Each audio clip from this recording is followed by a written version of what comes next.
കളമശ്ശേരി പോളിടെക്നിക്കിലെ വിദ്യാർത്ഥികൾക്ക് കഞ്ചാവ് എത്തിക്കുന്നത് ഇതര സംസ്ഥാനക്കാരുടെ വൻ റാക്കറ്റ്. പിടിയിലായ ഇതര സംസ്ഥാനക്കാരായ സുഹൈലും അഹിന്ദ മണ്ഡലമാണ് മുഖ്യ കണ്ണികൾ. ഇവരുടെ കൂട്ടാളിയെ നെടുമ്പാശ്ശേരി പോലീസ് അറസ്റ്റ് ചെയ്തിരുന്നു. ഇതര സംസ്ഥാനക്കാരുമായി ഷാലിക്കിന് മുൻപും സാമ്പത്തിക ഇടപാടുകളുണ്ട്. സംഘത്തിലെ മറ്റുള്ളവർക്കായി അന്വേഷണം തുടരുന്നു. മോസിനാസുണ്ട് വിവരങ്ങൾ നൽകാനായി. മോസിനായി കളമശ്ശേരിയിലെ കഞ്ചാവ് പിടിച്ചതുമായി ബന്ധപ്പെട്ടുള്ള അന്വേഷണങ്ങൾ ഇങ്ങനെ തുടരുമ്പോൾ ഓരോ കണ്ണികളിലേക്കും പോലീസ് സംഘം എത്തിക്കൊണ്ടിരിക്കുകയാണ്. ഒടുവിൽ ഒരു ബംഗ്ലാദേശ് സ്വദേശിയിലേക്കാണ് എത്തിയിരുന്നത്. അപ്പോൾ ഇതര സംസ്ഥാന റാക്കറ്റ് കേരളത്തിൽ പിടിമുറുക്കിയിരിക്കുന്ന ഇതര സംസ്ഥാന റാക്കറ്റുകളിലേക്ക് തന്നെ അന്വേഷണം ചെന്നെത്തുന്നു.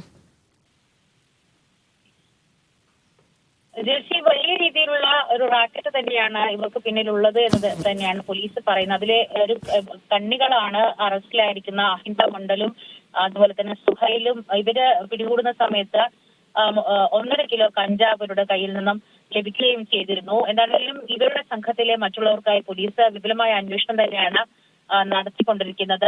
അതായത് ബീഹാറിൽ നിന്നും കഞ്ചാവ് എത്തിച്ച് 3 ഇരട്ടി വിലയ്ക്ക് വിദ്യാർത്ഥികൾക്ക് വിൽക്കുന്നു എന്നുള്ള വിവരം കൂടി പോലീസ് പങ്കുവെക്കുന്നുണ്ട്.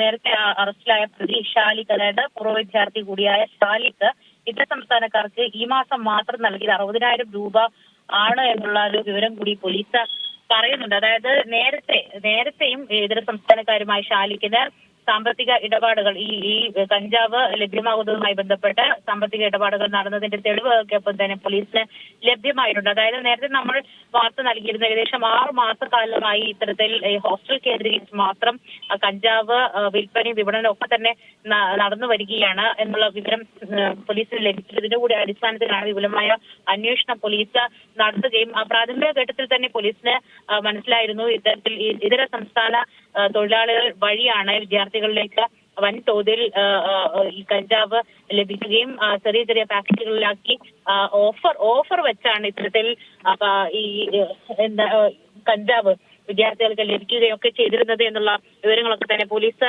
നൽകിയിരുന്നു. എന്താണെങ്കിലും പിടിയിലായ 2 പ്രതികളെയും വലിയ രീതിയിൽ ചോദ്യം ചെയ്തതിനു ശേഷം ഇവരുടെ മറ്റു കൂട്ടാളികളിൽ എത്തുക എന്നുള്ള കാര്യത്തിലേക്കാണ് പോലീസ് കടക്കുന്നത്. ജൂസി, ശരി. എന്തായാലും പോലീസ് നേരത്തെ പറഞ്ഞതുപോലെ തന്നെയുള്ള ഇതര സംസ്ഥാന സംഘത്തിൻ്റെ ഒരു മാഫിയ തന്നെ ഇവിടെ പിടിമുറുക്കിയിരിക്കുകയാണ്. നമ്മുടെ ക്യാമ്പസുകളിലും കേരളത്തിൽ അങ്ങോളം ഇങ്ങോളം ലഹരി ഒഴുക്കി കോടികൾ കൊയ്യാനുള്ള പദ്ധതികൾ, അതിൽ കണ്ണികളായി പോകുന്ന കുട്ടികളാണ്. അപ്പോൾ വലിയ അക്രമങ്ങൾ, നമ്മുടെ കുടുംബങ്ങളെ പോലും പരാജയത്തിലേക്ക് നയിക്കുന്ന ഈ ലഹരി, അതിൻ്റെ കണ്ണികളൊക്കെ അന്വേഷിച്ചു പോവുകയാണെങ്കിൽ അത് മറ്റ് സംസ്ഥാനങ്ങളിൽ ഒരുപക്ഷെ രാജ്യാന്തര ബന്ധങ്ങൾ പോലുമുള്ള കണ്ണികളായിരിക്കും. അതിലേക്കൊക്കെ എത്തിച്ചേരുക എന്നുള്ളത് പോലീസിനെ സംബന്ധിച്ചിടത്തോളം ദുഷ്കരമായിരിക്കും. അപ്പോൾ ഇതിൽ ഏറ്റവും കൂടുതൽ കാര്യങ്ങൾ ചെയ്യാനുള്ളത് വ്യക്തി എന്ന നിലയിൽ നമുക്ക് തന്നെയാണ്. സമൂഹത്തോട് ചെയ്യാനുള്ള ബാധ്യത അത് അവരവരുടെ വീടുകളിൽ നിന്ന്, അവരവരുടെ കുട്ടികളിൽ നിന്ന് സ്വയം നിലയ്ക്കുമൊക്കെ ചെയ്യേണ്ട കാര്യങ്ങൾ കൂടിയാണ് എന്ന് കൂടെ ഓർമ്മിപ്പിക്കുന്നു.